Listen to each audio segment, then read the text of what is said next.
E daí, no caso do Haiku, o que aconteceu? O nome do paper que as pessoas podem pesquisar é On the Biology of Large Language Models, que é na biologia de modelos de linguagem. E eles escolheram esse título, em primeiro lugar, por uma ideia que eu imagino que eles estejam pensando numa mesma ideia, que eu acho que a melhor forma de se pensar sobre o que acontece com a inteligência artificial é que os cientistas, os pesquisadores, eles não estão criando esses modelos, eles estão cultivando eles.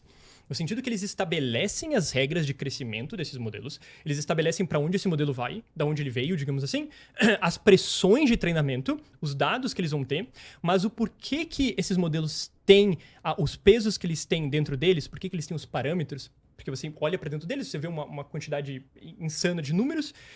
Por que esses números são daquele jeito? É algo que é pouquíssimo entendido. Pouquíssimo entendido.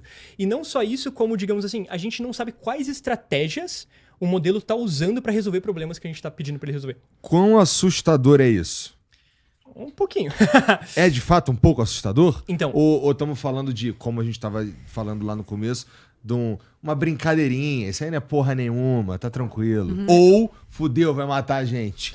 Eu não estou assustado. Eu não tô assustado, justamente porque, assim, é aquela coisa que se a gente tivesse numa conversa, que tivesse alguém que tá super inteligência das ideias, eu estaria, mas não é bem assim, etc. É porque tem um caminho do meio, digamos assim, né? É. Você pode assumir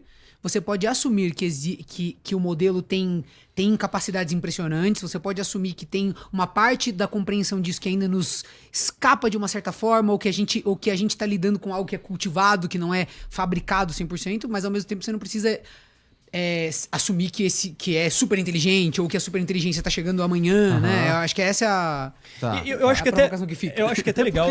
Bom, a gente tava parado, pode ir pra onde você quiser, mas a gente tava parado no lance a gente não sabe como é que ele chegou àquela conclusão ali, e isso pra mim é um ponto muito interessante, que, cara, a gente consegue então dar os parâmetros, a gente dá as paredes, a gente dá a gente mais ou menos indica o caminho a ser percorrido, mas o que tem no meio, ou como esse caminho está sendo percorrido para aquele resultado final, a gente não sabe direito. Você pode imaginar que o fazendeiro que planta repolho, ele não entende nada. Ele não precisa entender da biologia do repolho. Ele só sabe que se ele der esses nutrientes...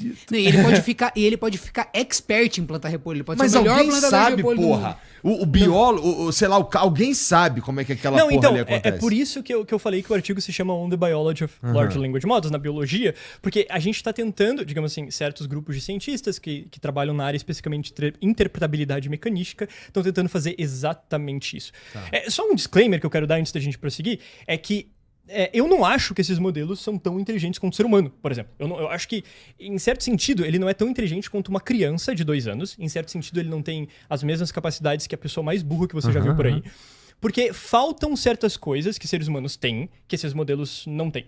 Então, eu tô bem longe da ideia de, digamos assim, estamos se aproximando de superinteligência, etc. Não que eu não ache que isso é possível, que é um outro papo. Porque... Exterminador do Futuro é possível? Então, é que o Exterminador do Futuro é algo, intuitivamente, pra mim, bem pouco improvável, porque a ideia do Exterminador do Futuro não parece ser como as coisas iriam se dar. Entende? Porque daí tem robôs que eles pensam por si só, mas eles não têm acesso. Por que os robôs que voltaram não são tão inteligentes quanto a Skynet em si?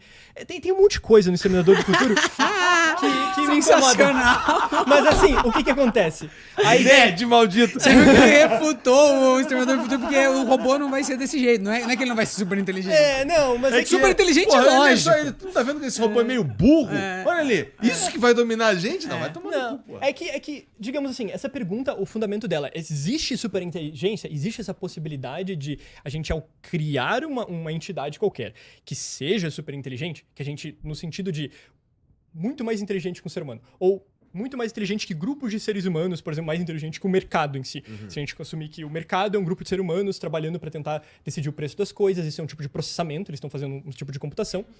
Então, será que a gente vai conseguir fazer uma inteligência que ela é unificada, no sentido que ela pensa por si só, como uma entidade, ela não precisa ter ciência, ela não precisa ter noção de eu, e ela vai ser super inteligente? Então, essa é uma pergunta muito ligada a se inteligência é algo que necessariamente precisa ser computável ou não. Porque existem pessoas que fazem... Entramos que fazem um argumento... Eu nem terminei lá o outro, mas eu vou voltar naquilo que eu tava falando rapidinho. Mas assim, existem pessoas que fazem um argumento de que seria simplesmente impossível criar uma máquina inteligente porque simplesmente a inteligência não é computável.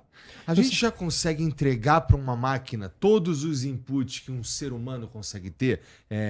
Por exemplo, visão computacional, audição, tato, essa porra toda, para alimentar algum tipo de percepção artificial? Do mesmo jeito que um ser humano não, nem perto. Porque o ser humano, digamos assim, tem uma coisa que é contraintuitiva também, que cada célula do seu corpo, ela é uma máquina universal, no sentido que ela é capaz de computação universal. E isso digamos assim, é um tipo de pensamento que surgiu há pouquíssimo tempo, é uma área de pesquisa que se chama Basal Cognition, cognição basal, que é justamente basal porque é da base, então quer notar que qualquer célula, para ela ser sequer uma célula, ela precisa ter uma capacidade de computação muito avançada. Na verdade, qualquer coisa, para ser viva, ela tem que ser capaz de computação. Porque só para você se reproduzir, digamos assim, você tem que ser capaz de fazer quase o que uma máquina de Turing faz no seu próprio DNA. Você precisa ter um construtor universal que pega esse DNA, constrói uma proteína, etc. Então, cada célula em si, ela é capaz de computação universal. E o jeito que isso acontece, tem várias hipóteses. Uma delas é, por exemplo, o fato que a célula tem proteínas alostéricas, que são proteínas que trocam de forma, tipo, elas encontram um químico e elas trocam de forma, e quando elas trocam de forma, elas trocam de função. Então elas fazem algo muito parecido com o portão lógico. Por quê? Porque o portão lógico, o que ele é? Algo que não deixa ou não passar informação de A para B, digamos assim, né? Se eu fechei o transistor ali, né? Sei lá, o disjuntor de uma tomada, deixa ou não passar eletricidade. Eu consigo fazer isso com a computação acontecendo dentro de uma célula, com uma proteína alostérica, se essa proteína, ela, digamos assim, ela está transformando um químico C para um químico D, mas se ela encontra o químico A, ela começa a transformar o químico C para o químico B. Eu falei um monte de letra, deve ter ficado confuso. Mas digamos que muda a função da proteína. Digamos que ela só transforma um químico no outro quando ela tá nessa outra forma dela. Então isso é um disjuntor. Porque se ela não tá nessa forma, não deixa passar, não deixa a transformação do químico A para o químico B acontecer. Se ela tá, acontece. Então isso é uma porta lógica. Você combina... Tu aprendeu isso estudando computador? A ideia... Então, é que é algo muito universal, né? Então, eu não teria entendido isso se eu não tivesse aprendido sobre computação. E nem as pessoas teriam esses termos para falar sobre. Inclusive, um bom exemplo disso é que todos os pioneiros da computação se interessaram por embriogênese no começo do século XX. Tanto Alan Turing, John von Neumann, etc. E você tem vários exemplos de pessoas prevendo a estrutura do DNA, como ela necessariamente deveria ser. E daí tem o exemplo do Schrödinger fazendo isso no livro What is Life? O que é vida? Sério? Ele preveu basicamente que deveria existir, porque ele olhou assim, do meu ponto de vista de físico, é necessário que tenha algo tipo isso aqui, que era como se fosse o DNA. Ele não falou exatamente o DNA e etc, claro. mas ele preveu a função necessária. E também o John von Neumann, algumas décadas, eu acho que uma década depois, ele construiu uma teoria que se chama Constructor Theory, teoria do construtor, que é basicamente isso. É uma tentativa de modular o que seria necessário para a vida se reproduzir. E era basicamente... Eles chegaram à conclusão que o DNA existia. Pensando em computação. Pensando na universalidade da computação. Então tem uma crítica que as pessoas falam só mais essa coisa aqui, e depois a gente volta lá porque eu tava falando atrás. Existe uma crítica... Quer falar, Rolandinho? Eu ia dizer só que no nosso vídeo do computador tem esse lance muito legal que para mim abriu as portas, que é entender... O que é que tá acontecendo? Vocês estão vendo? O Adri fala pra caralho. Que ele falou um monte. Não, mas ele tá explicando coisas super simples também, então, né? E eu tô vendo toda hora... Tu viu, Rolandinho? Toda hora ele... É que se eu deixo ele falar também, eu perco. Aí ferrou, exatamente. Não, eu ia dizer que tem uma parte que pra mim é fascinante, que é isso de você entender essa questão da universalidade que o Adriano tá falando, né?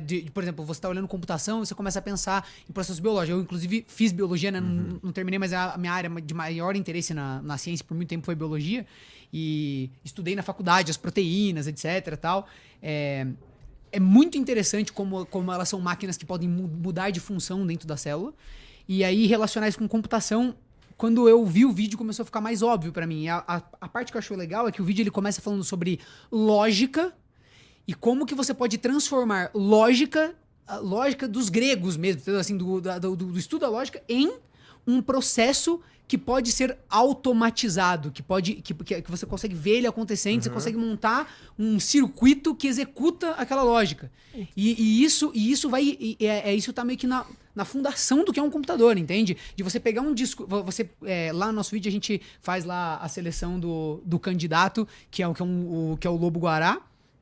E você coloca certas condições, tipo assim, você quer que o candidato tenha uma certa característica, que ele saiba falar um idioma, que ele... Enfim, você dá ali características para um candidato específico.